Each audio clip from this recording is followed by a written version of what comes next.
देखिए, ये जो बिल अभी आया है इसकी शुरुआत हमने 5 साल पहले दिल्ली हाईकोर्ट से किया था। मैंने दिल्ली हाईकोर्ट में एक पीआईएल फाइल किया था। उस पीआईएल के बाद देश के और राज्यों में पीआईएल फाइल हुई। फिर मैंने सुप्रीम कोर्ट में आर्टिकल 139A होता है कि अगर आप सिमिलर इश्यूज पे अलग अलग पीआईएल अलग अलग हाई कोर्ट में पेंडिंग हो तो आप उसको सुप्रीम कोर्ट ला सकते हैं। तो मैंने उस आर्टिकल 139A को यूज करके, जो मेरी पीआईएल थी दिल्ली हाई कोर्ट में, एक अब्दुल मन्नान की पीआईएल थी जोधपुर हाई कोर्ट में, और भी अलग अलग पीआईएल थी, सारी पीआईएल्स को मैं सुप्रीम कोर्ट लाया। ये भी 2020 की बात है। और फिर सामने आपके बिल आया हुआ है। मैं वो बातें करने जा रहा हूं जो मैंने 5 साल पहले दिल्ली हाईकोर्ट में कहा था, क्योंकि लगभग लगभग वही दलील आप कंटिन्यू रहेगी। पहली बात तो ये कि जब आर्टिकल 14 कहता है equality before law and equal protection of law, इसका मतलब ये हुआ, और अगर आपको कुछ अलग करना भी है तो there should be some rational reasons. कुछ ऐसा आपके पास क्लासिफिकेशन होना चाहिए जहां आप कह सके कि नहीं, हमें अलग अलग करना है। फिर आर्टिकल 15 कहता है कि आप डिस्क्रिमिनेट नहीं करेंगे, और आर्टिकल 15 में आगे ये भी कहा है कि आप विमेन और चिल्ड्रन के लिए अलग से कानून भी बनाएंगे।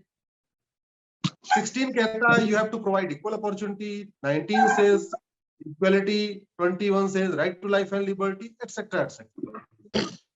WHO 7 साल पहले 2015 में WHO ने कहा था कि ये जो शादी विवाह की एज अलग अलग है इसको यूनिफॉर्म भी करना चाहिए। और WHO की जो एक बड़ी फाइंडिंग ये थी कि आज की डेट में 20 साल के पहले प्रेगनेंसी ये केवल मां के लिए नहीं अच्छा है, बल्कि मां के लिए तो गड़बड़ है ही है, बच्चे के लिए भी ठीक नहीं है। और उन्होंने करीब 18-20 बीमारियां बताई थी कि अगर 20 साल की पहले प्रेगनेंसी हो रही है और बच्चा हो रहा है तो ये बीमारियां होंगी, उसमें खून की कमी होगी, मालन्यूट्रिशन भी होगा, एनीमिया भी होगा, ऐसे ऐसे करके उन्होंने करीब 20 बीमारियां बताई थी। ये 2015 की बात। दूसरा, फिर मैंने वर्ल्ड वाइड जब इसको रिसर्च किया तो पता चला 125 कंट्रीज में, दुनिया के 125 देशों में शादी विवाह की उम्र समान है। WHO कह रहा है 20 साल के पहले प्रेगनेंसी ठीक नहीं है। दुनिया के 125 देश पहले यूनिफॉर्म कर चुके हैं। अगर आप उसको इंडियन कंटेक्स्ट में देखें तो 12वीं पास करने में बेटा हो या बेटी 18 साल हो जाता है। 6वीं साल से अगर आप मान के चलें कि 6वीं साल में फर्स्ट में आया बेटा और बेटी, तो 12वीं करते करते उसको 18 साल हो जाता है। अब 12वीं के बाद अगर कोई एक डिप्लोमा करता है, 12वीं के बाद कोई एक टेक्निकल कोर्स करता है, या BA BSc BCom करता है, कुछ भी करता है, तो उसकी एज हो जाती है 21 साल। तो अगर हम ये देखें कि भाई आदमी के एक मिनिमम जो क्वालिफिकेशन है, ग्रेजुएशन या 12th plus diploma, 12th plus any other course, उसमें भी आदमी की 20 और 21 साल हो जाती है। तो 20-21 साल के पहले लड़का और लड़की पढ़ाई पूरी नहीं हुई है, फिजिकल मेच्योरिटी नहीं आई है as per WHO, mental maturity जो चाहिए शादी विवाह के लिए वो नहीं आई है, फाइनेंशियल इंडिपेंडेंस नहीं आई है, बेटा और बेटी दोनों माता पिता पे डिपेंड है, और कॉन्स्टिट्यूशन कहता है आप डिस्क्रिमिनेट नहीं करेंगे। इंटरनेशनल जो ट्रीटीज है वो कह रही है डिस्क्रिमिनेट नहीं करेंगे। इंटरनेशनली 125 कंट्रीज यूनिफॉर्म कर चुके हैं। ये सारी बातें में NHRC कह चुका था, नेशनल ह्यूमन राइट कमीशन, आप इसको यूनिफॉर्म कर दीजिए। तो इन सारी बातों को लेके मैं हाईकोर्ट गया और हाईकोर्ट में मैटर चला। उसके बाद एक हाईकोर्ट में जब हाईकोर्ट ने सरकार को नोटिस जारी किया तो सरकार ने एक जया जेटली कमेटी बनाई। जया जेटली कमेटी ने भी पूरे जो बाकी चीजें करीब 1 साल तक उस पर काम किया। 1 साल उस पर काम करके उस कमेटी ने अपनी रिपोर्ट सौंपी, तो उन्होंने भी लगभग मोटी मोटी वही बातें कही जो मैंने आपको अभी बता रहा हूँ। उसके बाद ये फिर बिल की ड्राफ्टिंग शुरू हुई, बिल बना, बिल इंट्रोड्यूस हुआ और बिल चला गया। मेरा ये कहना है कि कस्टम ठीक है, ट्रेडिशन ठीक है, लेकिन कॉन्स्टिट्यूशन हमारा आर्टिकल 25 न तो वो कस्टम्स को एब्सोल्यूट प्रोटेक्शन देता है, न हमारे वो ट्रेडिशन को एब्सोल्यूट प्रोटेक्शन देता है, न रिलीजियस कस्टम को एब्सोल्यूट प्रोटेक्शन देता है, क्योंकि वहां आर्टिकल 25 की शुरुआती होती है subject to public order, health and morality. आप तो इसका मतलब ये हुआ कि आर्टिकल 25 धार्मिक स्वतंत्रता तो देता है, अधर्म की स्वतंत्रता नहीं देता। आर्टिकल 25 रीतियों को पालन करने की आजादी तो देता है, कुरीतियों को पालन करने की आजादी नहीं देता। आर्टिकल 25 प्रथा को कंटिन्यू करने की आजादी की हमें प्रोटेक्शन तो देता है, लेकिन कुप्रथा को नहीं। और सबसे बड़ी बात जो आर्टिकल 25 में हेल्थ यूज किया है, कह रहा है कि आप अपने रीतियों को मानिए, अपनी प्रथा को मानिए, अपने धर्म को मानिए, लेकिन कहीं ऐसा कोई काम नहीं हो जाना चाहिए कि आपका हेल्थ अफेक्ट हो जाए, पब्लिक ऑर्डर इफेक्ट नहीं होना चाहिए, इमोरल नहीं होना चाहिए और हेल्थ इफेक्ट नहीं होना चाहिए। फिर कॉन्स्टिट्यूशन प्रोविजन के बाद हम बाहर आके देखें, अगर हम अपने सोशल साइंस को देखें, जब हम कह रहे हैं कि हम एक डेवलप्ड कंट्री बनना चाहते हैं और हम आगे एट पार आना चाहते हैं बाकी डेवलप्ड कंट्रीज के, और हमारा ट्रेडिशन भी आप देखिए, आपको 1000 साल पहले भारत में आपको बाल विवाह नहीं मिलेगा, बहुत रेयर मिलेगा, बहुत रेयर, एक्सेप्शनल, क्योंकि यहां तो ऑलरेडी 25 साल का सिस्टम था, ब्रह्मचर्य आश्रम, गृहस्थाश्रम, वानप्रस्थ आश्रम, संन्यास आश्रम, तो यहाँ तो शादी विवाह होता ही था 25 साल में। ये हमारा ट्रेडिशन था, ये हमारा कस्टम था। ये जो डिफॉर्मेशन आया बाल विवाह का, ये शुरू हुआ 12वीं शताब्दी के बाद। आपको 12वीं शताब्दी के पहले आपको बाल विवाह के एग्जाम्पल एकदम ढूंढने पे बड़े मुश्किल से मिलेंगे। बाल विवाह भारत में शुरू हुआ यहां मुगलों के आने के बाद। जब यहां मुगल आए और वो चूंकि बेटियों को उठा लेते थे जो उनको ठीक लगती थी, उनसे बचाने के लिए लड़कियों को बड़ी होने से पहले ही शादी करना शुरू कर दिया। और जहां जहां इंडिया में मुगल नहीं गए वहां बाल विवाह नहीं होता, इसको भी आप समझ लीजिए। उदाहरण के लिए तमिलनाडु, केरल, कर्नाटक, आंध्रा और तेलंगाना, यहाँ बाल विवाह बहुत कम होता है क्योंकि वहां मुगल नहीं गए थे। बाल विवाह वहीं ज्यादा होता है, यूपी, बिहार, राजस्थान, अपना ये पूरब का भाग, उड़ीसा के एरिया, या जहां जहां जहां मुगलों का राज था। तो पहला तो बाल विवाह हमारे इंडियन कल्चर नहीं है, हमारा ट्रेडिशन नहीं है। भारत में बाल विवाह हमारे यहाँ कोई था नहीं। दूसरा एग्जांपल मैं आपको देता हूं, थोड़ा आउट ऑफ टॉपिक हो जाएगा लेकिन उस कंटेक्स्ट समझने के लिए। हमारे देश में रात में भी शादी नहीं होती थी, रात्रि विवाह भी मुगलों के बाद आया। हमारे देश में ट्रेडिशनली और कस्टम वाइज और धर्म के हिसाब से तो सूर्य डूबने के बाद तो अंतिम संस्कार भी करना पाप माना गया है, लेकिन इतनी मजबूरी आ गई थी कि छोटी बच्चियों की शादी शुरू हुई और रात में शादी शुरू हुई, तो बाल विवाह, रात्रि विवाह, ये 12वीं शताब्दी के बाद आया भारत में। घूंघट प्रथा, मतलब इस देश में घूंघट प्रथा कहीं मिलती नहीं आपको। महिलाएं कभी घूंघट करके नहीं रहती थी, बेटियां हमारी घूंघट नहीं करती थी, बहुएं घूंघट नहीं करती थी। ये घूंघट प्रथा भी 12वीं शताब्दी के बाद आया। तो बाल विवाह, रात्रि विवाह, घूंघट प्रथा, ये तीन की तीनों, मैं इसको रीति नहीं मानता, इसको कुरीति मानता हूं, मैं इसको प्रथा नहीं मानता, मैं इसको कुप्रथा मानता हूं, इसको आर्टिकल 25 बिल्कुल प्रोटेक्ट नहीं करता। अब अगर उस दिशा में हम आगे बढ़ रहे हैं तो मुझे लगता है इसका स्वागत करना चाहिए। और दूसरा एग्जाम्पल आपको बताया, शिवाजी महाराज ने मुगलों को महाराष्ट्र के बॉर्डर पर रोक दिया था, मुगल साउथ इंडिया नहीं पहुंच पाए, तमिलनाडु, केरल, आंध्रा, तेलंगाना उनके कब्जे में नहीं आया, इसलिए साउथ के उन 4 राज्यों में न बाल विवाह है, न रात्रि विवाह है, न घूंघट प्रथा है। वहां घूंघट प्रथा बिल्कुल नहीं है, विवाह वहां दिन में होता है, हमारे यहाँ रात को शादी होती है, वहां दिन में शादी होती है, और वहां बाल विवाह भी नहीं होता। और जहां तक एक हम बात करते हैं आत्मनिर्भरता की, हम बात करते हैं सर्वांगीण विकास की, कंप्लीट डेवलपमेंट की बात करते हैं, हम कॉम्प्रिहेंसिव डेवलपमेंट की बात करते हैं, ओवरऑल डेवलपमेंट की बात करते हैं। वो डेवलपमेंट कैसे आएगा जब हमारी 50% पॉपुलेशन, यानी हमारी बेटियां, हमारी बहनें, महिलाएं, अगर इनकी पढ़ाई पूरी नहीं होगी, अगर इनकी तबीयत ठीक नहीं रहेगी, अगर ये स्वस्थ नहीं होंगी,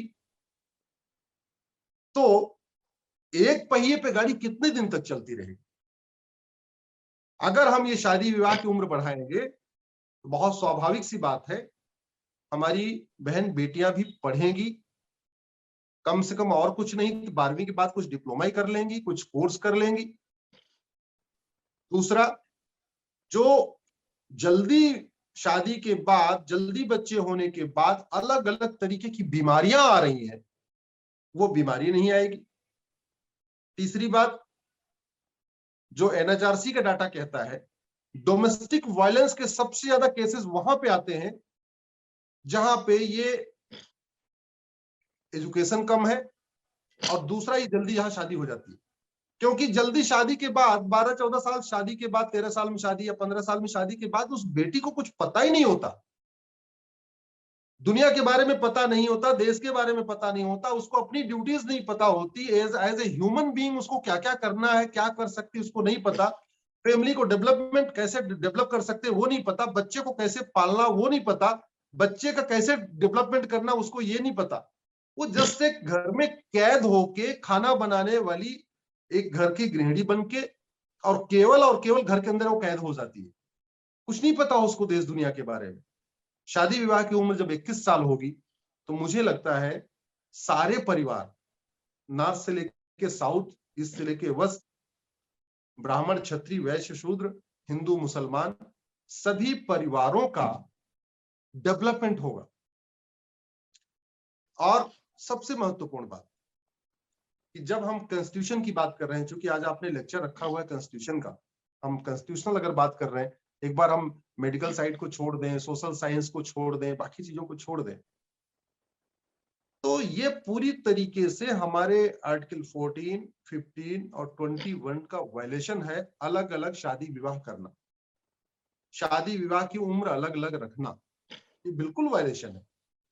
ये कुछ लोग लॉजिक देते हैं कि नहीं नहीं हमारे यहाँ कस्टम चल रहे हैं, पुराने कस्टम चल रहे हैं, वो कैसे, तो स्वाभाविक सी बात है, पहले लोगों को रेड लाइट पर रुकना ये नहीं पता था, पहले सड़क पर रेड लाइट होती नहीं थी। आप याद करिए 30-40 साल पहले सड़कों पर रेड लाइट बहुत कम होती थी, तो पहले रेड लाइट लगाई गई, फिर भी लोग रेड लाइट पर रुकना कम हुए, नहीं रुकते थे, तो फिर कानून बनाया गया, अगर रेड लाइट पर रुको, नहीं रुकोगे तो 5,000 पेनल्टी।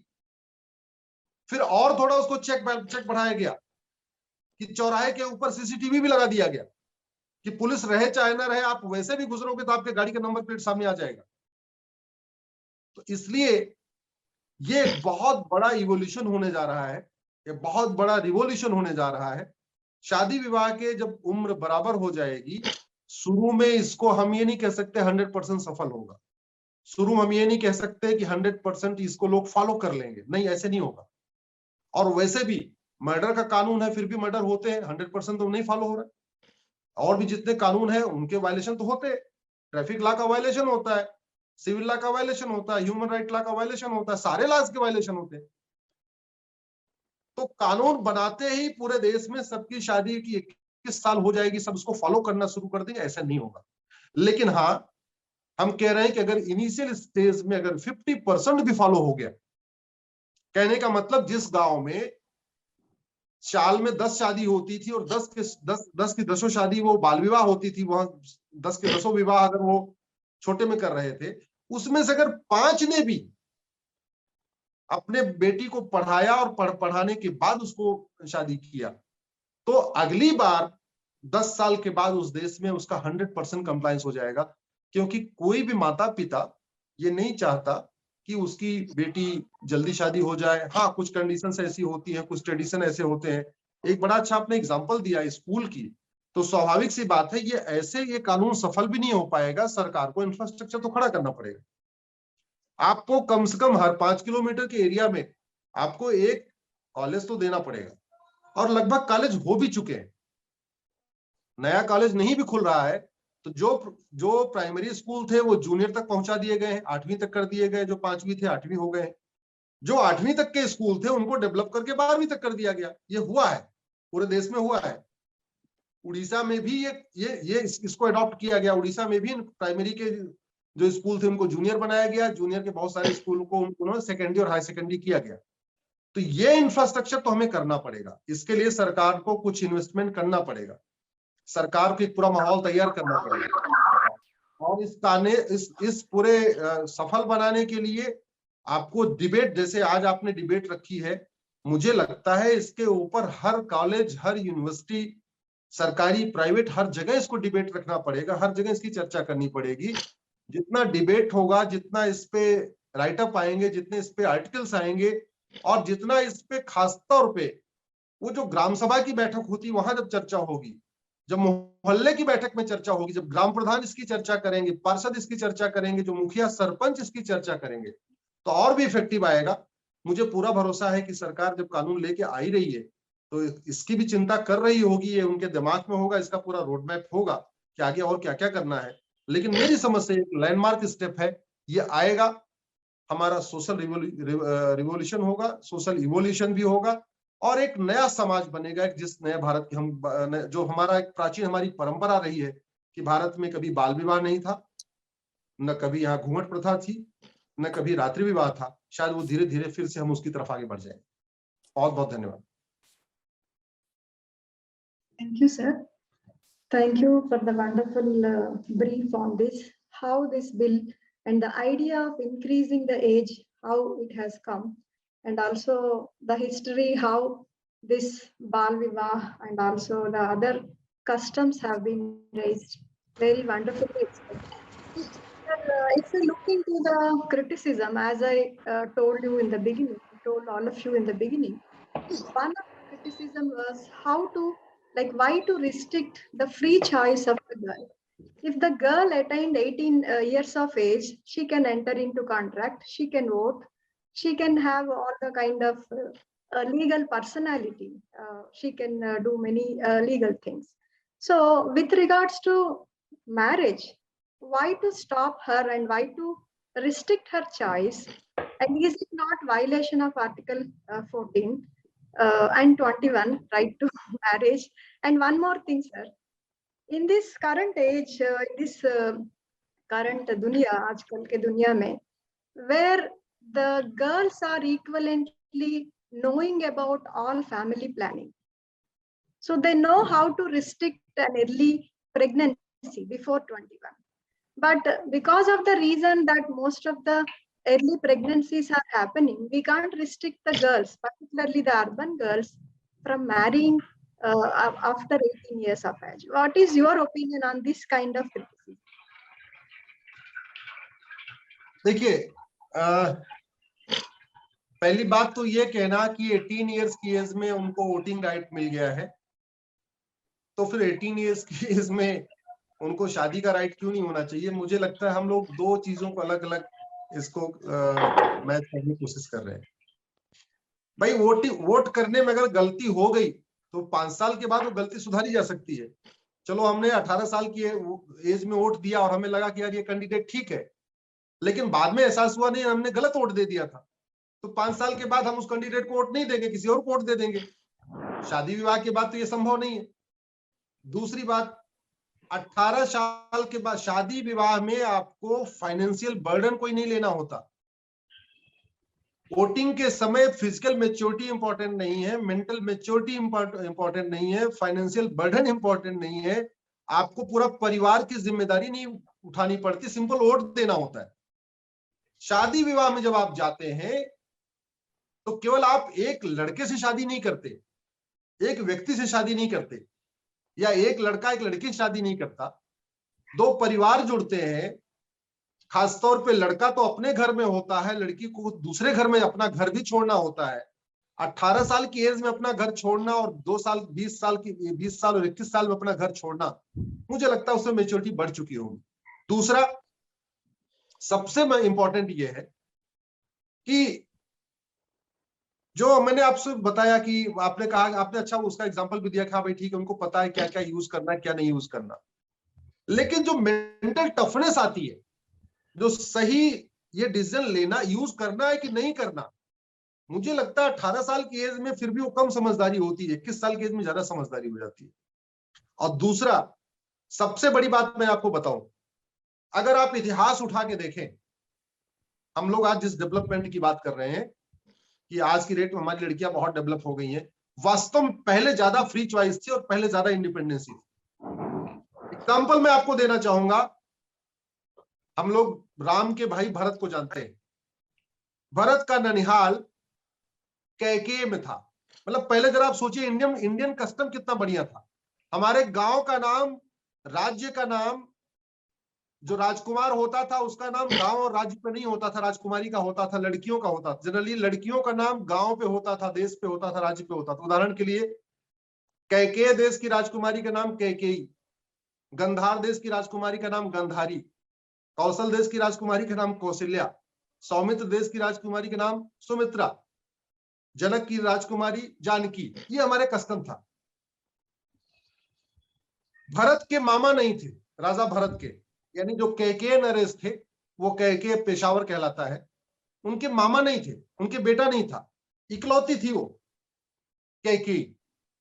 और उस जमाने में वो सेनापति का काम करती थी। उस जमाने में आप कल्पना करिए कि बीच में हमारे यहाँ क्या हो गया, घूंघट प्रथा आ गई, ये आ गई, ये आ गई। उस जमाने में वो इतनी बड़ी सेना को लीड करती थी, सेनापति थी वो। ऐसे कितने हमारे झांसी की रानी, उन्होंने पूरा लीड किया, कितने सारे। तो हमारी लड़कियां, हमारी बहनें, हमारी बेटियां बेटों से कम काम नहीं करती थी, अपने आप में एक्सपर्ट थी। वो सेना में थी, सेनापति थी, अलग अलग फील्ड में थी, टीचर्स थी, सब कुछ करती थी। बहुत बहुत बड़ी बड़ी वैद्य हो चुकी हैं हमारी बेटियां, सब कुछ होती थी। आज के जमाने में चूंकि हमने लगभग वो जो 500-600 साल गुलामी का काम देखा, उस गुलामी के दौरान हमें अपनी हिस्ट्री तो याद रही नहीं। हिस्ट्री में भी क्या हुआ, हमने हिस्ट्री ये तो पढ़ लिया, बाबर का पिता कौन, हुमायूं का पिता कौन, इनका पिता कौन, उनका पिता कौन, वो क्या काम करते थे। लेकिन हमें न राम के 4 वंश पहले पता, न राम के 4 वंश के बाद पता। हमें इतना पता, राम के पिता दशरथ और राम के बच्चे लौकुश, न लौकुश के बच्चे का नाम पता, न दशरथ के पिता का नाम पता। हमारा ट्रेडिशन बहुत ही, हमारा कल्चर, हमारा ट्रेडिशन बहुत ही अच्छा रहा है, बहुत बढ़िया रहा है। और ये जो बुराइयां आई हैं, ये बीच में 500-600 साल में आई हैं। सरकार अगर उस बुराई को खत्म कर रही है, तो मेरा तो ये मानना है इसमें कहीं कोई दिक्कत नहीं आई है। जहां तक फ्री चॉइस का आपने आर्टिकल 21 का कहा, फ्री चॉइस, शादी विवाह में फ्री चॉइस, अरे कोई भी फंडामेंटल राइट एब्सोल्यूट नहीं होता। हर फंडामेंटल राइट रेशनल होना चाहिए, रिजनेबल होना चाहिए, प्रैक्टिकल होना चाहिए, और डिमांड समय के अनुसार होना चाहिए। हमारा कॉन्स्टिट्यूशन 1950 में भले बना, लेकिन वो कॉन्स्टिट्यूशन उस समय के लिए भी उतना इफेक्टिव था, आज के लिए भी उतना इफेक्टिव है, 10 साल 20 साल के बाद भी इफेक्टिव होगा। आर्टिकल 21 का जो इंटरप्रिटेशन आर्टिकल 1950 में था, वो इंटरप्रिटेशन 60 में बदला, 70 में अलग बदला, 80 में अलग बदला, आज अलग उसका हो रहा है। उस आर्टिकल 21 से, जिसमें केवल सिंपल लिखा है right to life and liberty, उसका इतना इंटरप्रिटेशन हो गया, सुप्रीम कोर्ट ने कर दिया right to water, right to clean air, right to noise free society, right to road, right to electricity, पता नहीं क्या क्या कर दिया, right to health, right to education, सब कुछ उसमें आ चुका है आर्टिकल 21 में।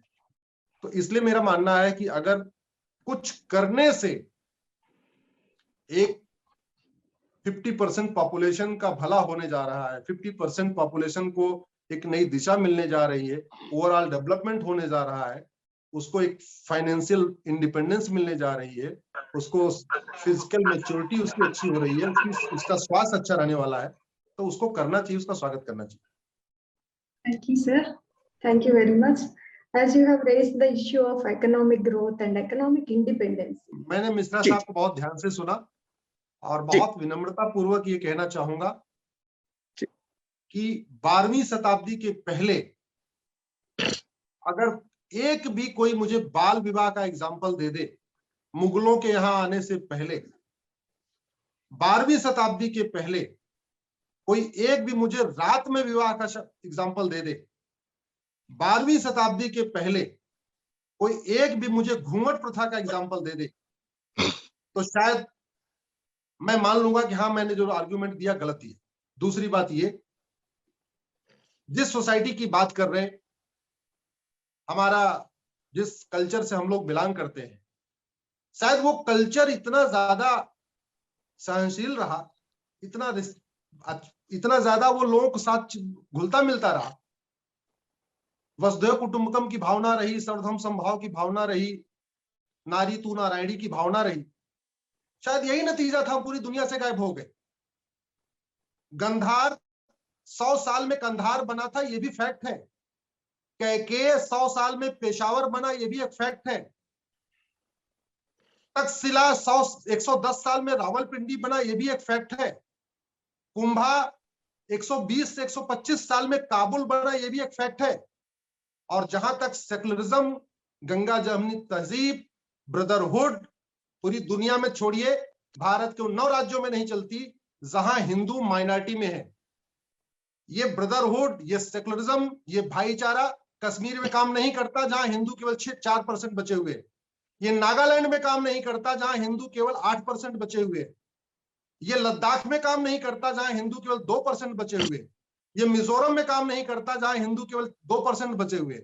ये मेघालय में भी काम नहीं करता ब्रदरहुड, सेकुलरिज्म और ये सब बातें, जहां हिंदू केवल 11% बचे हुए। ये सब कुछ वही काम करता है जहां पे सनातन धर्म है, सनातन धर्म के मानने वाले हैं। और नहीं तो मिश्रा जी, जो मनमोहन सिंह बहुत बड़े सेकुलर नेता बने हैं, पैजामा और बनियान पहन के पाकिस्तान से भागे थे। पैजामा और बनियान। जो राम जेठमलानी अपने आप को बहुत सेकुलर कहते थे, अंडरवियर पहन के भागे थे, केवल 10 रुपए की नोट लेके। मैंने उनके अंडर में प्रैक्टिस शुरू किया था। मैंने एक दिन पूछा, हमने कहा सर कब पता चला आपको भागना पड़ेगा? बोले बेटा 2 घंटे पहले तक नहीं आइडिया था, मैं तो घर के बाहर खेल रहा था, एकाएक अटैक हुआ, इसलिए मैं अंडरवियर बनियान में भाग आया। अगर ये सनातन धर्म है, ये हमारा गलत होता तो आडवाणी जी को अपना सब कुछ बिजनेस व्यापार छोड़ के भागना नहीं पड़ता, मनमोहन सिंह को नहीं भागना पड़ता। और भागने को छोड़िए, शायद हमारी ये सोच ऐसी रही कि पूरी दुनिया से तो गायब हुए हुए भारत के 9 राज्यों में भी माइनॉरिटी हो गए, लेकिन अभी तक माइनॉरिटी डिफाइन नहीं है। माइनॉरिटी कमीशन चल रहा है, माइनॉरिटी अफेयर मिनिस्ट्री चल रही है, सब कुछ चल रहा है, लेकिन कौन है माइनॉरिटी ये नहीं पता। नतीजा क्या है? लद्दाख में हिंदू केवल 2% है, वो माइनॉरिटी नहीं कहलाता, और 97% जो पॉपुलेशन है वो माइनॉरिटी कहलाती है। तो जहां तक मेरा बात है, जहां तक आर्टिकल 44 की बात है, मेरी 5 PIL सुप्रीम कोर्ट में चल रही है। पांचों PIL मेरी एडमिटेड है। पहली मेरी PIL है लड़के लड़की की शादी विवाह की उम्र बराबर हो। दूसरी मेरी PIL है तलाक का तरीका सबके लिए एक होना चाहिए, यूनिफॉर्म होना चाहिए। ऐसा नहीं होना चाहिए कि कोई किसी का ओरल तलाक होगा, किसी का रिटर्न में तलाक होगा, कोई कोर्ट के जरिए होगा, कोई काजी के जरिए होगा, ये बंद होना चाहिए।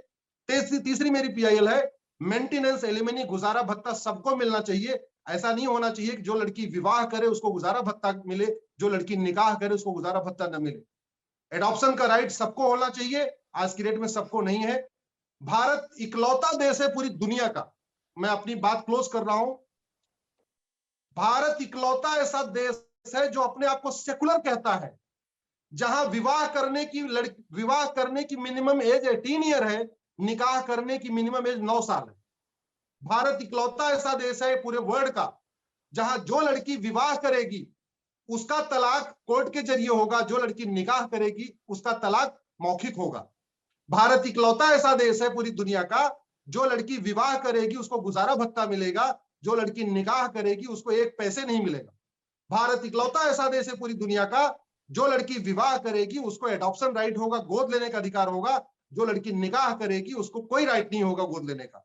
भारत इकलौता ऐसा देश है पूरी दुनिया का, जो लड़की विवाह करेगी उसको प्रॉपर्टी में, सक्सेशन में, इनहेरिटेंस में इक्वल राइट होगा, जो लड़की निकाह करेगी उसको एकदम राइट नहीं होगा। तो आज की डेट में आजादी के 75 साल बाद मेरी अगर 4 बेटियां हैं, संविधान का मतलब ऐसा विधान जो सबके लिए समान हो, संविधान का मतलब ऐसा विधान जो सब पे समान रूप से लागू हो। कहने को संविधान है लेकिन एक्चुअल में यहां बहुविधान चल रहा है।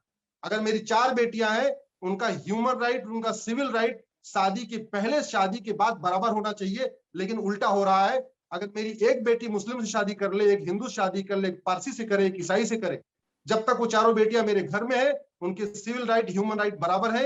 अगर वो जिस दिन उनकी शादी हो जाएगी, उनका मैरिज हो जाएगी, जिस दिन उनका निकाह हो जाएगा, उन चारों के राइट बदल जाएंगे। ये तो ऐसे देशों में होता है जो देश पर्टिकुलर किसी बुक पे चलते हैं, किसी रिलीजन, किसी बाइबल कुरान से चलते हैं। जो देश संविधान से चलता है, जिस देश में आर्टिकल 14 हो, उस देश में ये अगर लागू होना, मुझे लगता है हम सब के लिए ये बहुत शर्म की बात है कि कहने को हम 75वीं वर्षगांठ मना रहे हैं, लेकिन वोट बैंक के कारण, तुष्टीकरण के कारण और इंटेलेक्चुअल सेक्टरिज्म के कारण हमने इसको लागू नहीं होने दिया। यही बात कह के मैं अपनी बात खत्म करता हूं। मुझे 12 बजे टीवी चैनल पर दोबारा बैठना है। धन्यवाद, आभार।